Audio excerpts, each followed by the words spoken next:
How to change clock style in Android. Hello everyone, welcome to this channel. I'm Emily and I'm here to help you out today. So without any delay, let's get started. Now first thing first, go to your clock application on your device. Then tap on the three dotted lines at the top of the screen. Then tap on settings. Now as you can see, there's no definite option of changing the clock style. So what we are going to do is we're going to go back to the home screen. So just tap on back and it will lead you to the home screen of the device. Then tap on the home screen for a while and it will give you this option of widgets at the bottom of the screen. Tap on that and here you can see the option of clock at the second one. You can choose different styles over here. There are various styles you can choose according to your preference.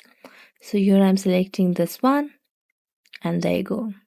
So thank you so much for watching this video. If you enjoyed it, don't forget to like, subscribe and hit the bell notification for more updates. That's it for today and see you next time.